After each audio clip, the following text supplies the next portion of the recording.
everybody, welcome to our morning meeting. My name is Katie. We are here at the Center for Wildlife in our back office. We are going to be meeting a very special friend today. He would normally be Henry's neighbor. He lives right next to Henry, but the reception is really spotty out there, so we're going to be back in our back office for this morning meeting, which is appropriate.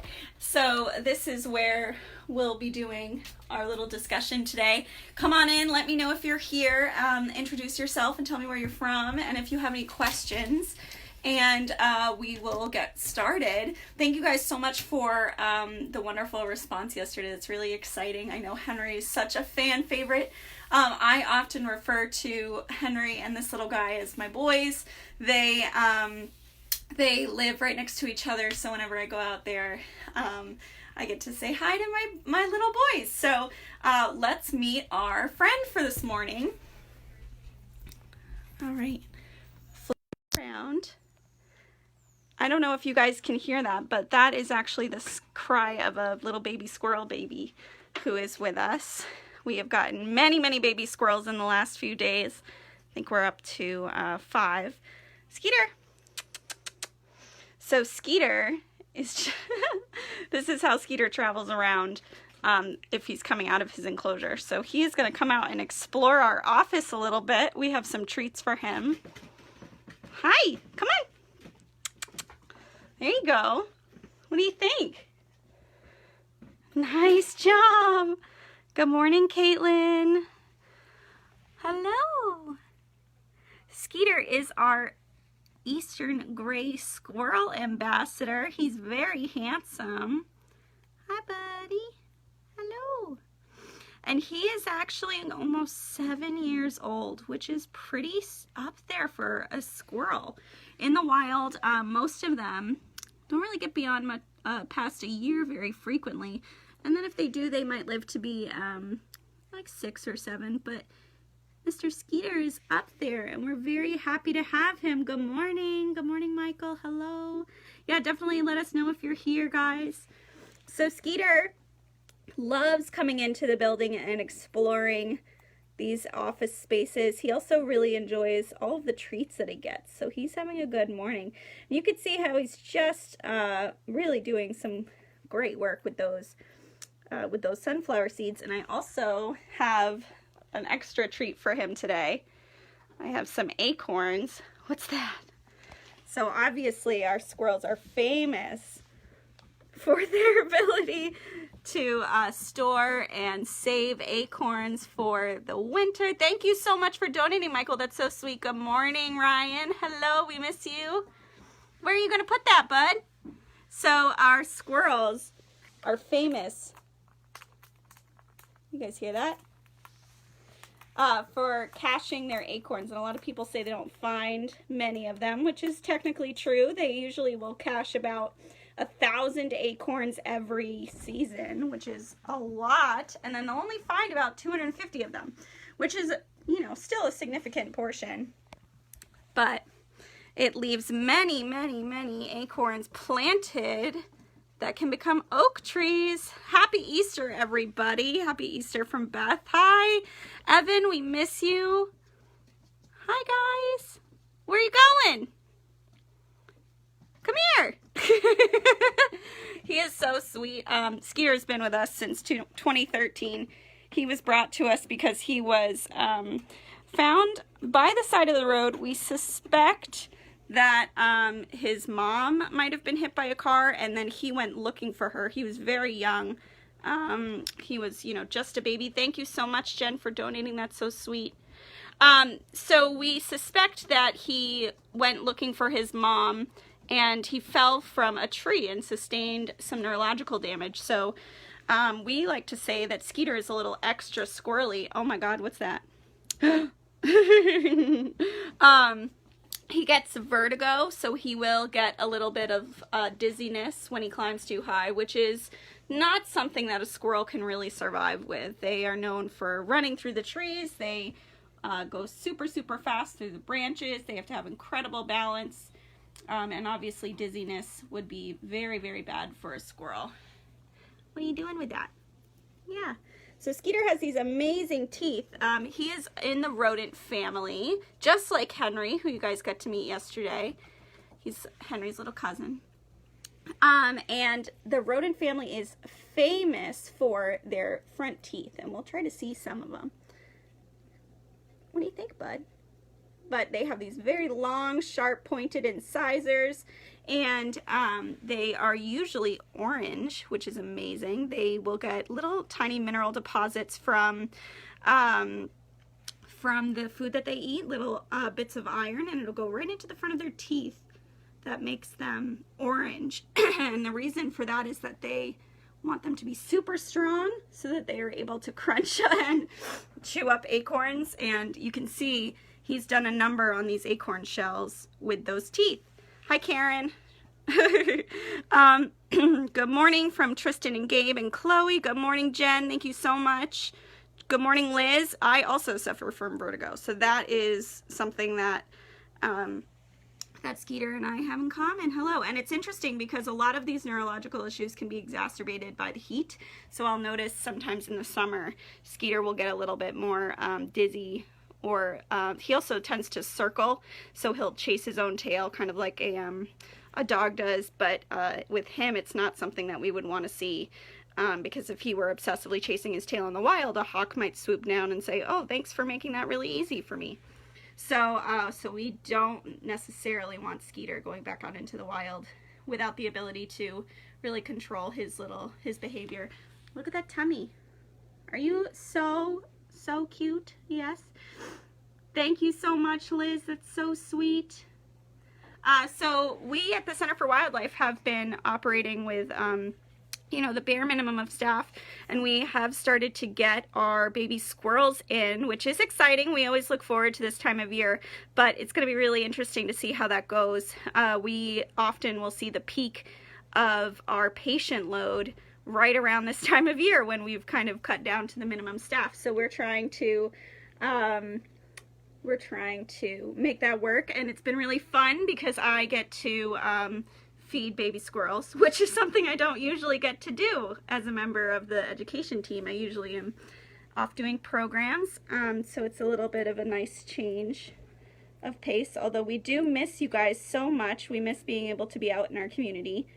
You're so sweet, Skeeter. So Skeeter, as a squirrel, as a prey species, is super aware of everything going on. So he will often be kind of keeping an eye out on everything, making sure nothing is around him. You can see he's just going to town on these sunflower seeds. They're his absolute favorite. This is how we train him to follow, to, you know, go where we need him to go.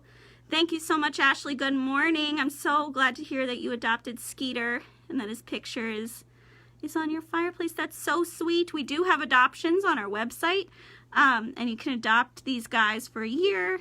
We'll send you a little picture and some fun stuff along with that, and it helps to support their care.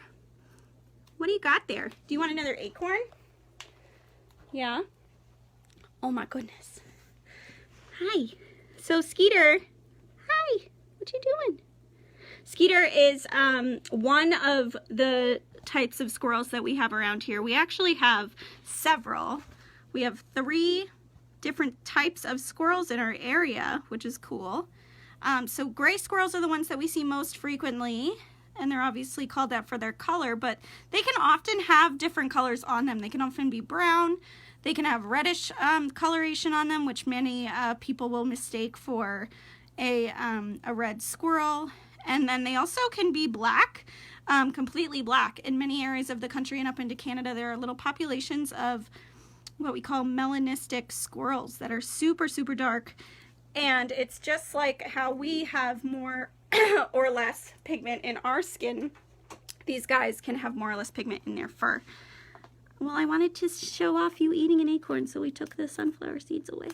Yeah. We also are very lucky. We have red squirrels in our area. What's interesting is that typically you wouldn't see a red squirrel in the type of forest that we have here, the mixed hardwood, softwood forest, lots of pines. But red squirrels have really kind of expanded where they are comfortable. He's looking to go hide that someplace. Where are you going? Come here. Hi. And so we do see a lot of red squirrels in our area, especially here at the center. We have quite a few. Hi, Julie. Hello. Hi. You're so cute.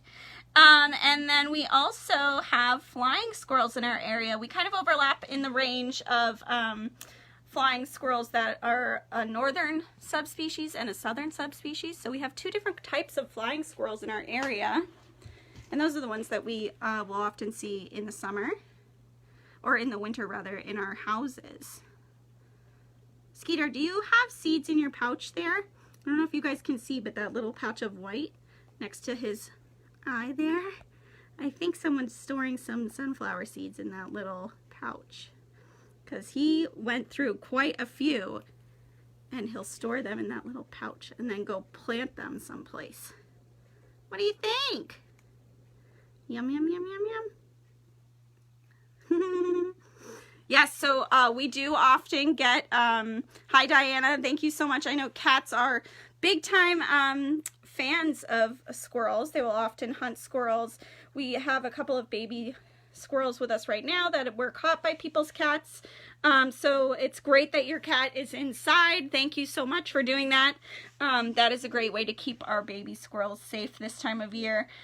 We are trying as much as possible to make sure that people know that it is baby squirrel season and baby nesting season in general. So baby squirrels, baby birds, baby mice are all susceptible to getting caught by domestic cats and dogs, and it's something that is really simple. I know it's hard sometimes to convince your cat that he's better off inside, but it is really the safest thing for our wildlife and for the cats. I mean, cats are also at risk of getting hit by cars when they're outside, caught by a predator. We like to say, you know, when they go outside, they're a part of the food chain. They're a part of the circle of life out there. So they're going to hunt things, and then they might also get eaten by something if we're not careful. So we thank you for keeping your cat indoors. And squirrels are a prey species like many rodents. So they will often you know, run from a predator. I have a dog at home that loves to chase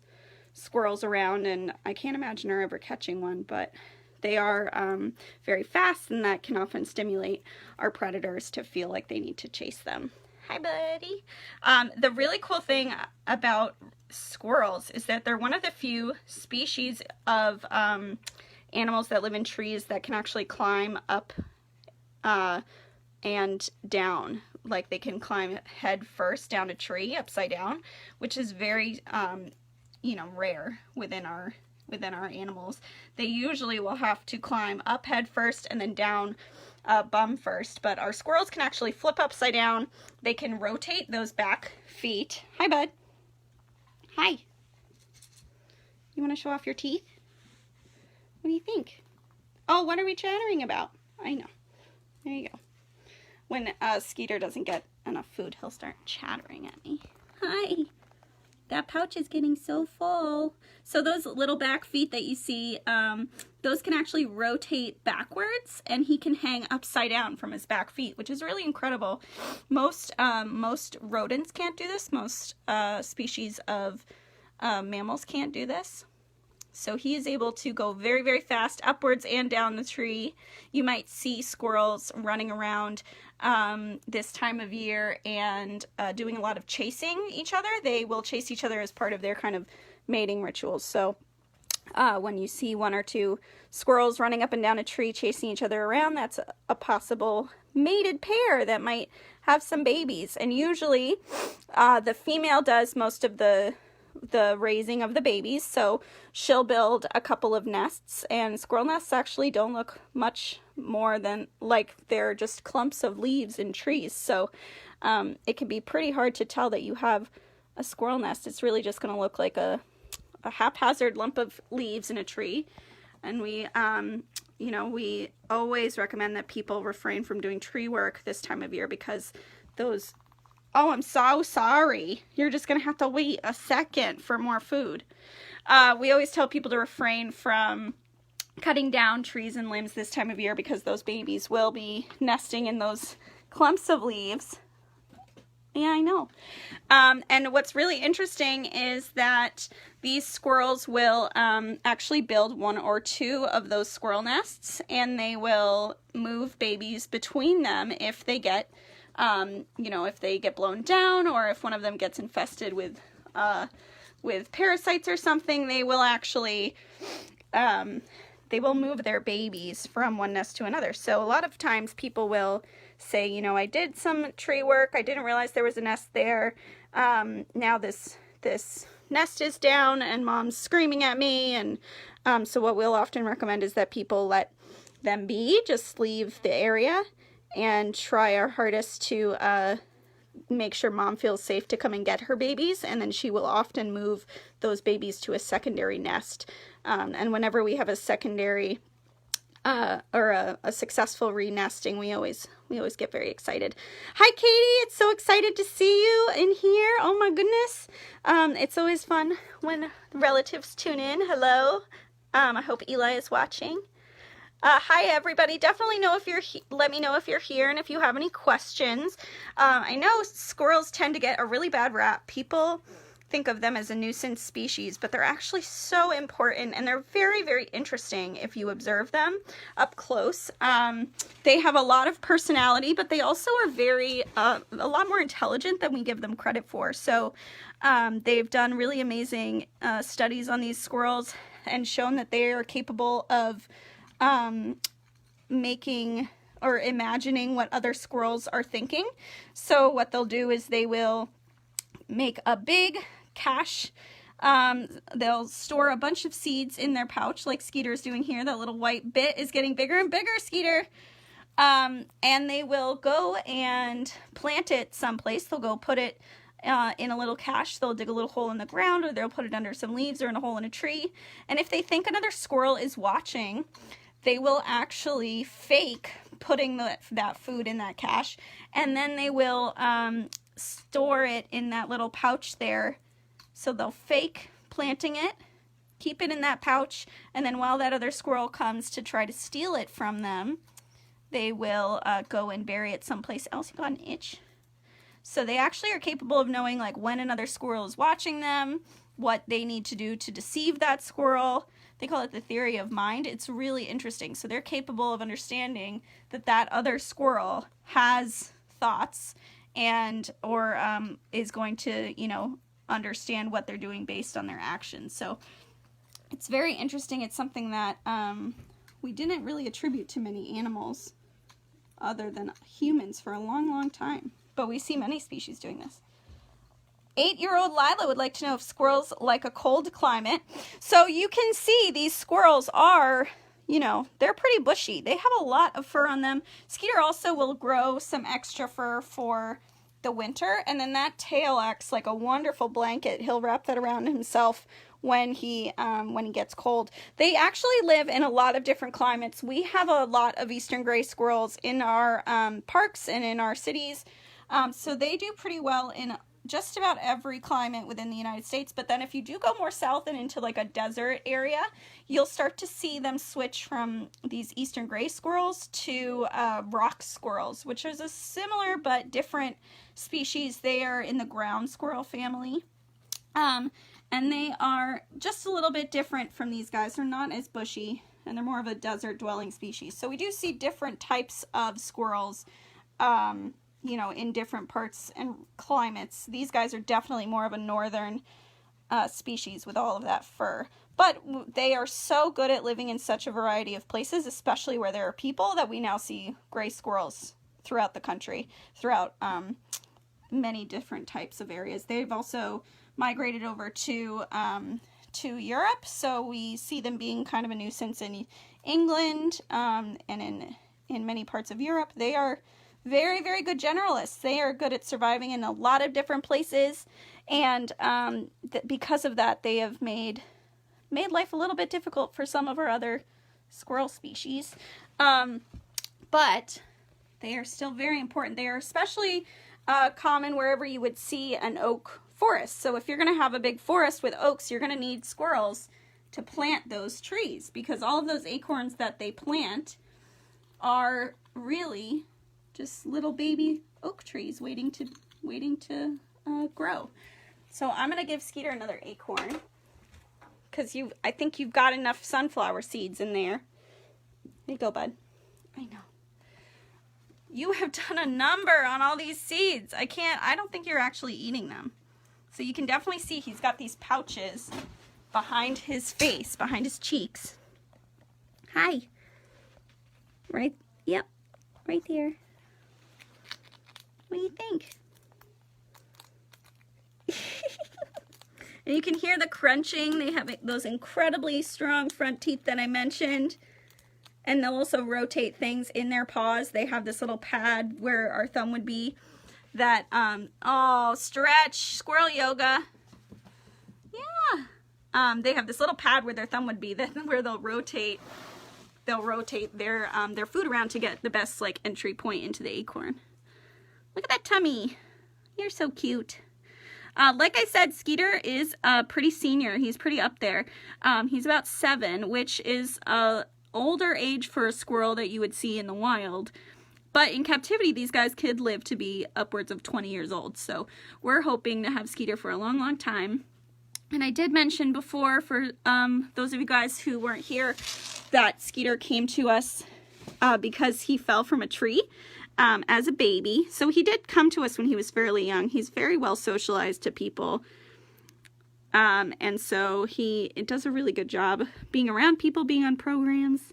But he fell from his tree and sustained some neurological damage. So because of that, he's not really able to climb very well. He gets vertigo, he gets dizzy, he'll chase his own tail. Let's see, we have a question.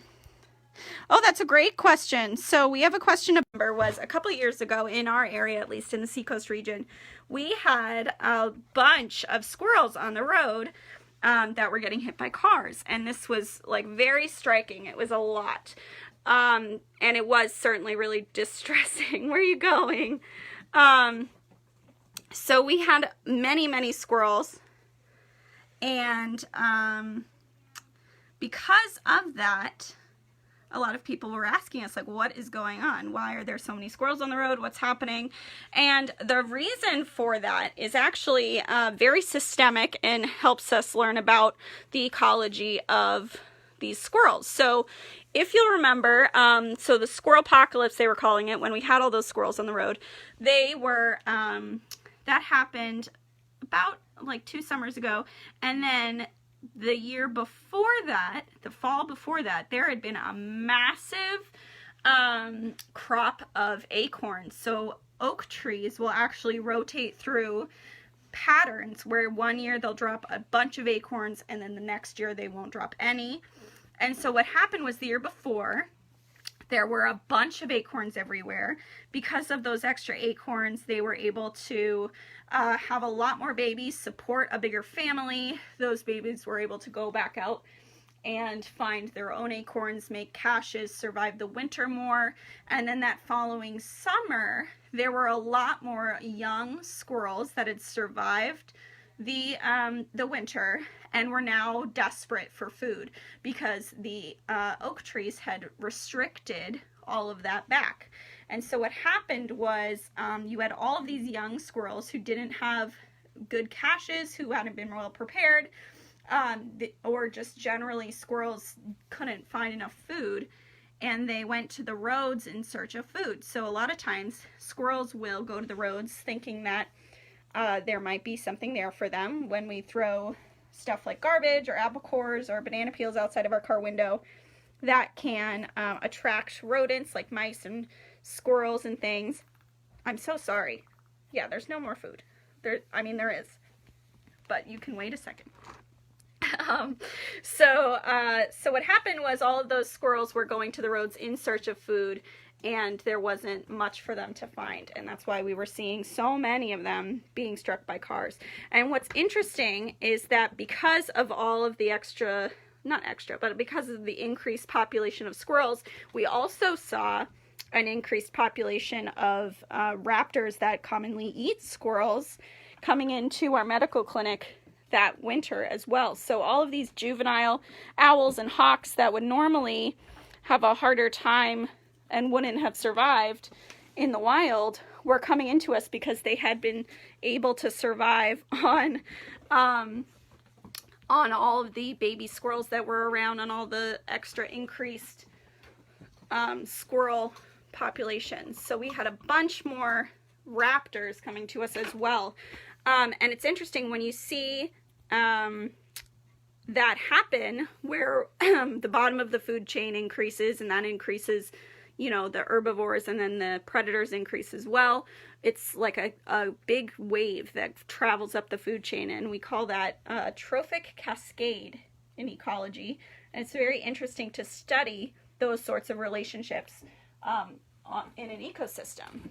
And so we got to see in real time a trophic cascade happening between our acorns and our squirrels, and then the predators of those squirrels, the raptors. So we had somewhere around like 50 or 60 barred owls last winter,